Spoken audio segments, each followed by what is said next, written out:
경기 없이도 정규리그 우승을 확정지었던 LG, 이제 여유 있게 잔여 일정을 소화하면 되겠죠. 오늘은 롯데를 상대하고 있습니다. 선취점이 롯데 2회 1점, 3회 2점이 나왔지만 LG가 4회와 6회 각각 2점씩 득점하면서 경기를 역전시켰습니다. 6회 초 현재 LG가 4대3으로 앞서 있습니다. 마지막으로 한화 대 삼성의 경기도 보겠습니다. 난타전을 펼치고 있는 두 팀. 한화가 매이닝 득점에 성공하면서 삼성을 두들기고 있습니다. 4회 삼성이 한 점 더 추격하고 있습니다만 아직까지 점수차가 벌어져 있습니다. 6회 초 현재 점수는 10대4입니다. 미국 메이저리그 토론토가 와일드카드 시리즈 1차전에서 중부지구 1위 팀인 미네소타에 1대3으로 졌습니다. 와일드카드 출전 명단에서 류현진을 탈락시킨 토론토는 케빈 고즈먼을 선발 투수로 내세웠지만 미네소타의 강타자 루이스에게 홈런 2방을 받고 무너졌습니다. 아메리칸 리그 와일드카드 2위인 텍사스는 템파베이를 4대0으로 완파했습니다. 유럽 축구연맹 챔피언스리그 조별리그에서 바이에른 뮌헨이 김민재가 풀타임 활약한 가운데 조별리그 A조 2차전 원정 경기에서 코펜하겐을 2대1로 이기고 조별리그 2연승을 거둬 조 1위를 유지했습니다.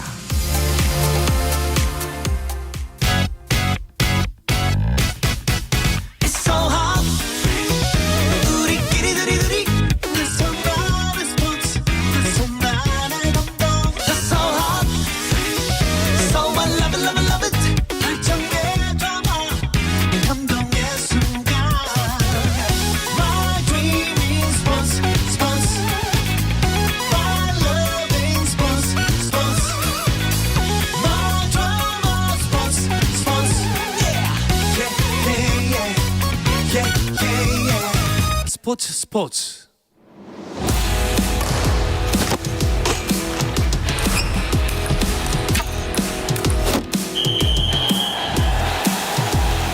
2022 항저우 아시안게임 리포트. 여기는 항저우. 2022 항저우 아시안게임 소식부터 듣겠습니다. 중국 항저우 현지에서 전하는 아시안게임 리포트, KBS 라디오 방송단의 유기성 PD부터 연결하겠습니다. 자, 유기성 PD, 높이뛰기 경기 취재하고 계시죠? 네, 높이뛰기 경기장 육상 경기장에 있는 유기성 PD입니다. 네. 자, 우리 우상혁 선수가 출전을 하는데요. 현재 어디까지 경기가 진행됐나요? 네, 우상혁 선수 조금 전에 7시 20분쯤에요. 네, 첫 번째 점프 2m 19의 높이 1차 시기에 가볍게 성공했습니다. 우상혁 선수 가볍게 성공한 다음에 지금은 이제 뭐 누웠다, 앉았다, 뭐 이렇게 기다리고 있는 중이고요. 다른 네. 선수들 높이가 좀 올라와야 우상혁 선수 차례가 오기 때문에 네. 아무래도 이제 보온을 위해서 좀 편하게 쉬고 있는 상황입니다. 그리고 방금 전에 최진우 선수가 조금 2m 10, 2m 15까지는 뛰었는데 2m 19를 아직은 넘지 못하고 있고요. 네. 또 이제 강력한 경쟁자이자 세계 챔피언 최고의 선수죠. 카타르의 바심 선수도 2m 19 여유 있게 성공했습니다.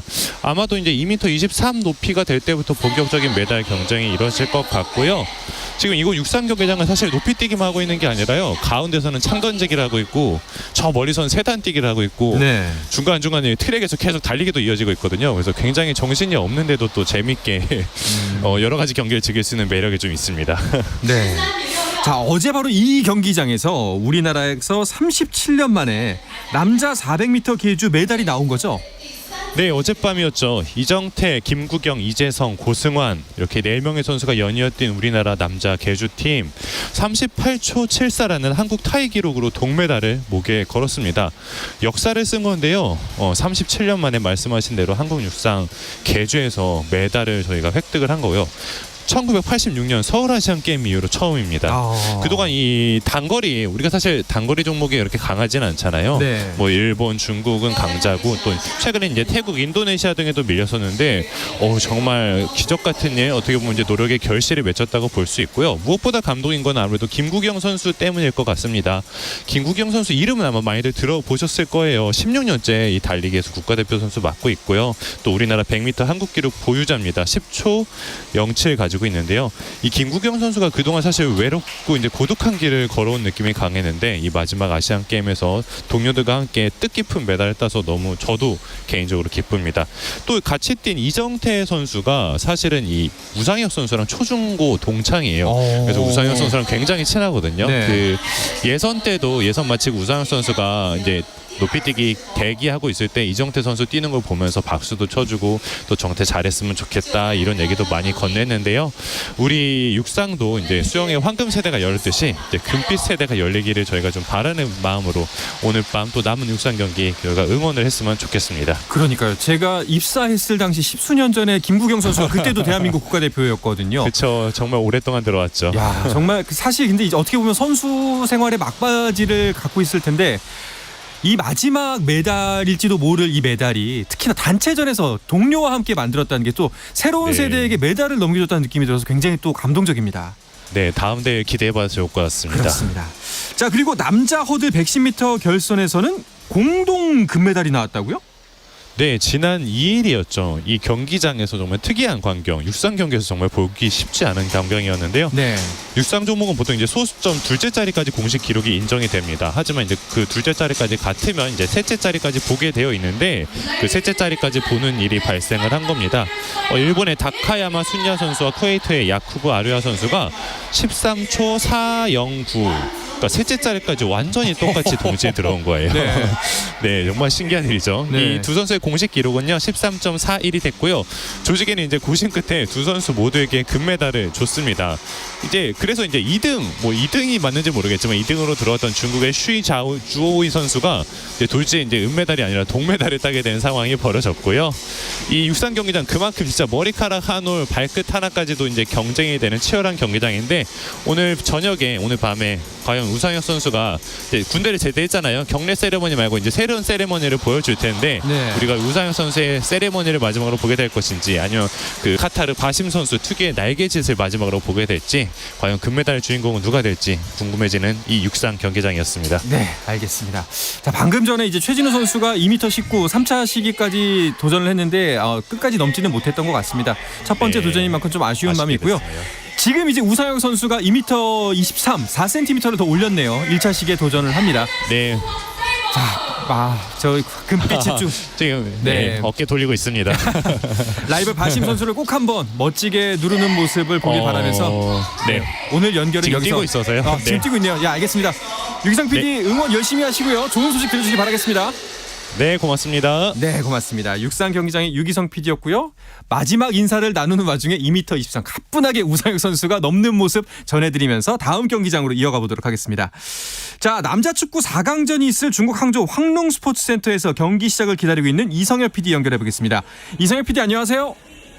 네, 안녕하십니까. 저는 네. 지금 우리나라 우즈벡과의 축구 4강전이 펼쳐질 황저우 황룡 스포츠센터 스타디움에 나와 있습니다. 지금 현재 축구 경기장 분위기는 어떤가요? 네, 경기 시작 1시간 전에 이곳에 도착했는데 우리 선수들과 우즈베키스탄 선수들 가볍게 몸을 풀고 있었고요. 지금은 다시 라커룸으로 들어갔고 아직 관중들이 입장 중입니다. 지난번 중국전과 같은 경기장에서 진행되고 날씨도 비교적 선선해서 우리 선수들 잔디 컨디션이나 환경적인 부분에서 부담은 상대적으로 덜할 것 같습니다. 네. 지난번 중국전은 5만여 관중이 꽉 찼었잖아요. 오늘은 경기장 상황 어떤가요? 네, 지난번엔 정말 관중석이 가득했는데 일단 어제 다이빙 경기장과 너무 대조가 되는 게 어젠 제가 조곤조곤 전달해드렸는데 네. 오늘 좀 큰 소리로 전달할 수 있을 것 같습니다. 네. 중국전만큼 관중이 가득 차진 않았는데 빈자리를 곳곳에서 볼 수 있고요. 확실히 오늘 경기장으로 진입하는 것도 수월했고 관중석에서 짜요 소리도 거의 안 들립니다. 간간히 우리 선수들 응원하는 태극기도 보이고 대한민국을 외치는 응원 소리가 들리기도 합니다. 네, 또 다시 한번 승전보를 들려줬으면 좋겠는데요. 이 경기 전에 그 양궁 경기장도 다녀오셨다면서요? 네, 맞습니다. 오늘 오전에 양궁 경기장에 다녀왔는데요.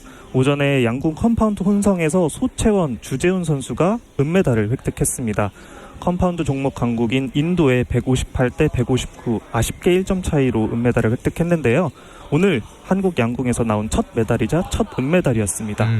컴파운드 결승전은 8점, 7점도 아니고 누가 9점을 쏴서 실수하냐 싸움이었습니다. 정말 20분 내내 긴장 상황이 계속됐는데요. 우리나라는 총 16발 중 2발만 9점을 쐈고 인도는 한 발만 9점을 쏴서 1점 차이로 승부가 갈렸습니다. 네. 특히 인도의 오야스 프라빈 데우탈레 이 남자 선수는 결승전 올라오기까지 모두 10점만 쏘는 아주 강력한 선수였습니다. 이어 오후에 열린 리커버 혼성 결승전에서는 이우석, 임시현 선수가 금메달을 목에 걸었는데요. 결승전에서 일본 노다 사스키, 후루카와 다카하루 선수를 만나 6대0 완승을 거뒀습니다. 리커브 종목은 지난 대회에서 첫 정식 채택이 됐고 아쉽게 지난 대회에서는 우리나라 선수들 8강에서 몽골에게 졌으나 오늘 금메달로 지난번 아쉬움을 털어냈습니다. 네. 자, 또 양궁 종목에서는 여자 단식이 집안 싸움이 벌어졌기 때문에 또 하나의 금빛 확정된 금메달 또 소식을 기다려볼 수 있을 것 같고요. 컴파운드 같은 경우에는 주재훈 선수가 전문 선수가 아니라 직장이라고 하더라고요. 네, 맞습니다. 주재훈 선수가 특이하게 이 전문 선수가 아니라 양궁 동호인 출신인데요. 예. 주재훈 선수는 2016년 대학생 때 양궁 동호회에 가입하면서 이 활과 인연을 맺었습니다. 활을 쏘다가 재능을 발견하고 5차례 도전 끝에 올해 국가대표에 선발됐고요. 다른 국가대표 선수들은 양궁이 생업인데 주재훈 선수는 좀 다르게 이 한국수력 원자력 청원경찰로 일하고 있습니다. 그래서 이번 대회를 위해서 직장에 무급 휴직계를 냈고 생업을 포기해야 됐기에 아들 둘과 아내를 설득했는데요. 그래서 오늘 경기 이후의 인터뷰에서 회사에게 감사를 한수홍 짱을 외치면서 회사에 정말 많은 고마움을 전달했고 아내와 두 아들에게도 감사의 메시지를 전했습니다. 또 아들이 둘이라 메달 하나만 주면 싸운다고 남은 남자 단체전 경기에서 메달 하나 더 따서 아들 둘에게 아주 공평하게 나눠주겠다고도 말했습니다. 네, 아마 오늘 뭐 경기 직전까지는 휴가를 허락해준 회사에게 감사했을지 몰라도 이제부터는 한수원이 감사해야 될지도 모릅니다. 정말 예, 같은 직장 내에서 자랑이 한 가지 생겼네요. 자, 양궁 같은 경우에는 컴파운드와 리커브 두 종목으로 나뉘는데 아시안 게임에서는 이 두 종목 다 열리는 거죠. 네, 맞습니다. 대부분 청취자분들이 우리나라가 올림픽 양궁 강국으로 알고 계시잖아요. 네. 근데 저희가 알고 있는 이 올림픽 양궁 종목은 리커브 종목입니다. 컴파운드와 리커브는 활의 차이가 있습니다. 컴파운드 활은 도르래와 조준경이 달린 기계식 활이고요. 리커브는 전통적인 활입니다. 그래서 컴파운드는 작은 힘으로 당겨도 활의 시속이 300km 가까이 나고 직선으로 관역에 꽂히고요. 반면에 리커브는 별도 장치가 없어서 사수의 힘과 눈에 온전히 의존해야 되고 화살도 포물선 형태로 날아갑니다. 네. 이 활의 차이가 있기 때문에 관역거리와 표적지 크기도 리커브가 더 멀고 크고요. 리커브에서는 우리나라가 세계 최강이지만 컴파운드에서는 인도가 세계 최강입니다. 아시안게임에서는 이 두 종목 다 채택되었고 올림픽에는 현재 리커브만 정식 종목이지만 2028년 LA 올림픽에서 컴파운드도 채택에 논의 중에 있습니다. 그렇군요. 자, 2022 항저우 아시안게임 벌써 이제 대회가 막바지로 치닫고 있습니다. 우리나라 현재 순위 그리고 앞으로 좀 주목해보면 좋을 만한 경기도 짚어주시죠. 네, 어느덧 대회가 12일차 막바지에 접어들었는데요. 우리나라는 현재 금메달 33개, 은메달 44개, 동메달 68개로 현재 순위 3위를 기록하고 있습니다. 양궁은 7일까지 매일 메달 이벤트가 있습니다. 내일은 컴파운드 남녀 단체전이 열리고요. 오늘 출전했던 주재훈, 소채원 선수를 포함한 우리 대표팀이 출전합니다. 여자 핸드볼은 내일 일본과 결승전을 펼칩니다. 아시안게임 3회 연속 금메달에 도전하고요. 우리 선수들 지금 기세가 굉장히 좋기 때문에 좋은 소식 기대해도 될 것 같습니다. 내일 역도 여자 76kg급에서는 우리나라 김수현 선수가 출전하는데요. 장미란 선수 이후 13년 만에 아시안게임 역도 금메달리스트 탄생을 기대해 볼 수 있을 것 같습니다. 여자 배구와 여자 농구는 동시에 남북전을 펼칩니다. 배구는 8강 라운드 2조 두 번째 경기를, 농구는 동메달 결정전을 북한과 펼치게 됩니다. 네, 잘 알겠습니다. 자, 오늘도 소식 잘 들었고요. 이제 벌써 출장 간지 꽤 됐을 것 같은데 건강 잘 챙기시고 마지막까지 힘내서 소식 전해주시고 응원해주시기 바랍니다. 고맙습니다. 네, 감사합니다. 네, 2022 항저우 아시안게임 리포트 KBS 라디오 방송단의 이성엽 PD였습니다. I said the words I never said when you were with me. 국내 유일 스포츠 매거진 라디오 한상원의 스포츠.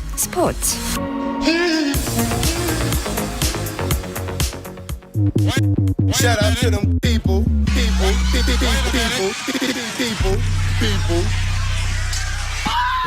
You can catch me. 자, 수요일 저녁에는 농구 이야기도 나눠봐야죠. 주간 농구 손대범 농구 전문 기자 조현일 해설위원과 함께합니다. 두 분 어서 오십시오. 안녕하세요. 반갑습니다. 자, 잠시 후 이제 한 15분여가 남았습니다. 남자 축구 4강전이 펼쳐지는데요. 두 분 오늘 승부처는 어디에 있다고 보시나요? 이영표 위원의 말을 잠깐 들었습니다. 자막으로 나와가지고. 네, 물론 네. 쉽지 않은 상대입니다. 네. 네. 초반에 압박을 할 거라고 예상하기 열심히 때문에 해야겠죠. 열심히 공격을 하면은, 잘하고 수비를 네. 잘하면 승리를 할 수가 있을 것 같습니다. 3대1 전망합니다. 3대1? 네. 오. 결승 갈 어떠세요, 것이다. 주현 위원은?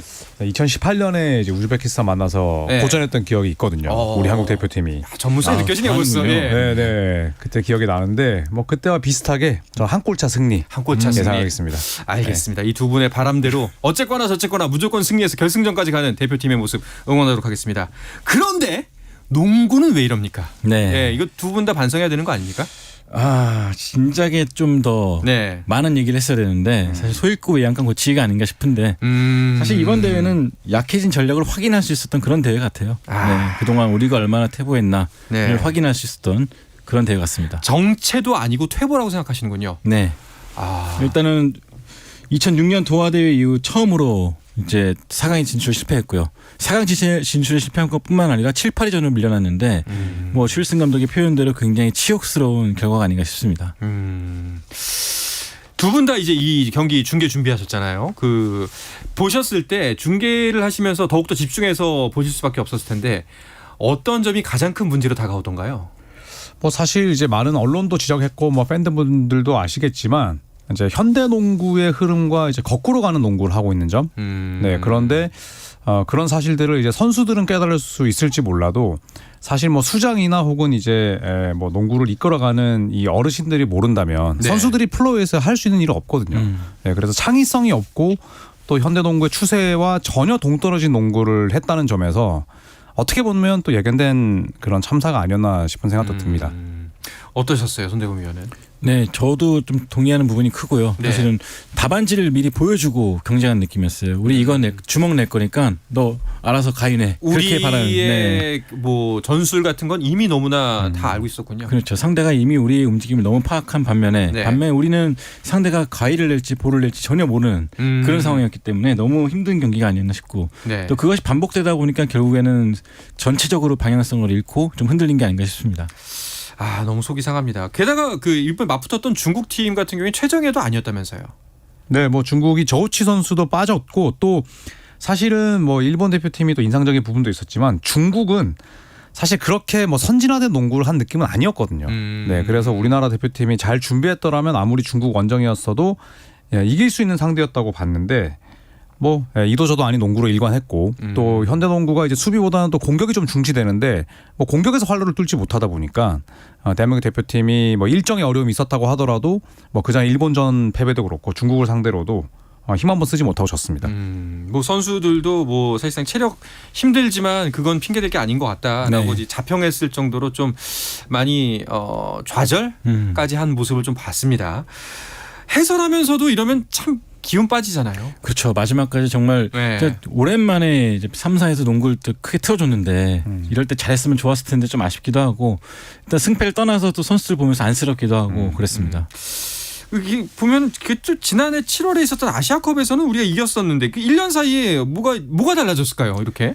사실 뭐 이제 승리를 폄하할 필요는 없지만 이런 요행이 계속되길 바랐던 좀 안일함 때문이 아닐까. 네, 사실 이번에 잠실에서 열렸던 이 일본과의 평가전도 첫 경기 이겼을 때는 뭐 다들 또 축제 분위기였거든요. 맞아요. 네, 그런데 이제 그런 부분들은 다 근시안적인 그런 이 운영이었다고 생각을 하고 뭐 확실한 건 이제 이번 아시안 게임을 계기로는 뭐 남자 여자 모두 다 세계의 벽뿐만 아니라 아시아에서 벽을 느꼈기 때문에 하나부터 열까지 다 뜯어가야 되지 않을까. 그리고 농구학자인 손대범 위원이 이제는 나서야 된다. 그렇죠. 더 이상 숨어서는 안 된다. 네, 혼자서 잘 살면 안 된다. 결국 숨어있던 손대범 위원 잘못이군요. 나와야 됩니다. 네, 제가 좀 더 목소리를 내야겠네요. 여태까지 뭐 했는지. 네. 이렇게 이 지경이 되도록. 열심히 하겠습니다. 알겠습니다. 사실 우리가 좀 농으로 좀 이제 좀 감싸 안았습니다만 확실히 이번에 결과는 결과니까요. 잘 받아들이고 좀 다시 한번 재점검하는 정말 심각한 계기가 됐으면 하는 바람입니다. 자, 그리고 여자 농구도 역시도 결승전에 가기를 진심으로 바랐는데 일본이 정말 강하더라고요. 네, 4강전에서 맞붙었는데 결국 일본에게 81대 58로 완패를 당했습니다. 사실 이번 맞대결은 이 박지수가 성인이 된 이후에 처음으로 만난 일본이기 때문에 어느 정도 좀 대등하게 가지 않을까 기대를 했었지만 역시나 일본도 전원이 외곽을 던지는 이런 빠른 페이스의 농구를 펼치면서 전략 전술적으로 대한민국을 압도했습니다. 아니 이제 일본의 석점이 좋다라는 건 이미 뭐 예선전 지난 경기 통해서 알 수 있었는데 그런데도 못 막았어요. 그러니까 이 손대범 위원 말씀대로 상대 빅맨이 예전에는 스크린 걸고 이제 무조건 골 밑으로 들어갔다면 이제 요즘 빅맨들은 골 밑으로도 들어가고 외곽으로 나와서 3점을 던지기도 하거든요. 네. 근데 이제 외곽으로 나와서 3점을 던졌을 때 결국 박지수 선수가 외곽으로 또 끌려 나와야 되고 또 만약에 이제 바꿔막는 스위치 수비를 한다면 또 수비에서 약속이 잘 맞아야 되는데 그런 부분도 부족했어요.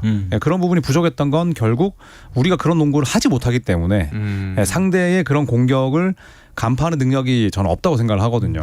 어제 한일전 여자 농구를 보신 분들은 정말 큰 좌절을 느꼈을 거예요. 아, 답답하더라고요. 네. 예. 완전히 하나부터 열까지 다 졌습니다. 정말, 정말 좋은 네. 전력으로 일본과 한국이 붙었던 것이 이렇게 온 국민한테 보여준 적이 없었잖아요. 네. 네, 그러다 보니까 더 많은 좌절감을 느낀 것 같습니다.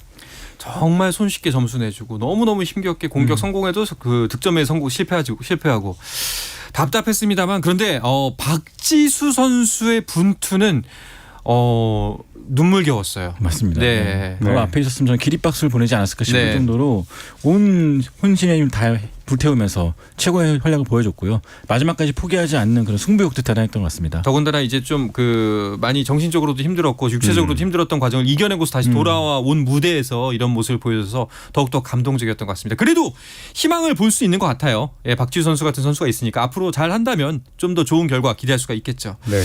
자, 그러면 여자 농구는 동메달 결정적으로 갈 텐데 남북 대결로 가네요. 네, 조별 예선에서 붙어서 이 한국 대표팀이 승리를 따냈었죠. 네. 자, 하지만 초반에 10대 21로 밀리기도 했었는데 북한에는 2m 5cm의 박진아라는 선수가 있습니다. 이 박지수 선수 아주 이제 호적수를 이룰 만한 그런 빅맨인데 어떻게든 뭐 금메달은 놓치게 됐습니다만 내일 오후 5시 북한과의 대결에서 꼭 승리를 해서 동메달을 땄으면 좋겠습니다. 네. 자, 이제 소 있고 외양간 고친다는 말씀하시긴 하셨지만 그래도 고치긴 고쳐야죠. 네. 마지막으로 쓴소리 한마디만 한다면 뭐가 좋을 것 같으세요? 이제는 핑계가 없으니까 현실을 받아들이고 네. 어떻게 개혁을 할지 네. 진짜 완전히 뜯어고칠 생각을 해야 될 것 같습니다. 알겠습니다. 다시 한번 한국 농구 비상하는 계기가 되길 바랍니다. 자, 분위기를 바꿔서 NBA 이야기를 해볼 텐데요. 드디어 종료가 됐습니다. 주간 릴라드. 네, 그렇습니다. 시리즈가 끝이 났어요. 네, 릴라드 본인이 가고 싶어했던 마이애미가 아니라 밀워키 벅스로 가게 됐습니다. 삼각 트레이드를 통해서 릴라드가 야니스 아르토쿤보와 한솥밥을 먹게 됐고요. 또 포틀랜드는 릴라드를 내보내는 대가로 또 많은 자산들을 얻어오면서 네. 서로 얻을 만큼 얻었다. 윈윈 트레이드다라는 평가를 받았습니다. 네. 자, 과연 릴라드와 아데토쿤보의 이 조합은 어떨지도 굉장히 궁금하고요. 하든 같은 경우에는 현재 소식이 어떤가요? 네, 일단 미디어데이 현장에 나타나지 않아가지고 네. 더 말이 증폭됐던 하든인데 네. 일단은 그래도 트레이닝 캠프에 합류할 것을 보입니다. 일단 합류하지 않을 경우에 나중에 또 본인이 불이익을 받거든요. 자, 그러다 보니까 필라델피아 트레이닝 캠프에 합류할 것 같은데 그렇다고 해서 트레이드 요청이 처리된 건 아니거든요. 앞으로 이 드라마가 좀 계속될 것 같습니다. 자, 과연 서로 이제 약간 수싸움을 벌인 듯한 느낌이 들긴 하는데요. 과연 어디까지 두 양측의 입장이 각을 세울지 한번 지켜보면 좋을 것 같습니다. 자, 그리고 또 어떤 NBA 이슈들이 있었는지 조현일 위원이 좀 더 정리를 해주시죠. 네, 골든스테이트 워리어스가 개막을 얼마 남겨두지 않은 시점에서 드레이먼드 그린을 개막전에 쓸 수 없게 됐습니다. 연습 경기 도중에 동료의 발을 밟으면서 4주에서 6주가량 또 빠지게 됐고요. 그리고 또 이번 미디어데이에서 가장 많이 나왔던 이야기는 2024 파리올림픽 참가 여부였거든요. 르브론 제임스뿐만 아니라 케빈 듀란트, 스테픈 커리 또 리그를 대표하는 아주 수많은 선수들이 2024 파리올림픽에 참가하고 싶다. 네, 그래서 네. 아마도 어벤져스가 결성되지 않을까 싶습니다. 또 한 번 드라마 쓰나요? 네. OTT에서 어떻게 바뀌어야 안 되겠네요. 알겠습니다. 자, 마지막으로 이제 곧 바로 대한민국과 우즈베키스탄 4강전이 펼쳐질 때요. 두 분 응원 한 말씀 시원하게 해주시죠. 이강인 선수가 아직 포인트가 없는 걸로 알고 있는데 네. 오늘 공격 포인트 시원하게 싸우면서 우즈베키스탄 선수들 울면서 집에 갈 겁니다. 손대범 네. 기자는 좀 어떤 선수를 특히 응원하고 있는지. 저도 딱 제가 말하려는 선수 이강인 선수인데 네, 정말로 네. 우리 슛돌이 잘했으면 좋겠습니다. 슛돌이 네. 알겠습니다. 그래도 슛돌이인 건 안다는 게 대단한 애정이다라는 생각이 듭니다. 알겠습니다. 내일 이 시간에는요 시원한 승리 소식을 전할 수 있길 바라면서 이번 주 주간 농구는 마치도록 하겠습니다. 손대범 농구 전문 기자 조현일 해설위원과 함께했습니다. 두 분 오늘도 고맙습니다. 고맙습니다. 자, 내일도 저녁 8시 30분에 뵙겠습니다. 한상원의 스포츠.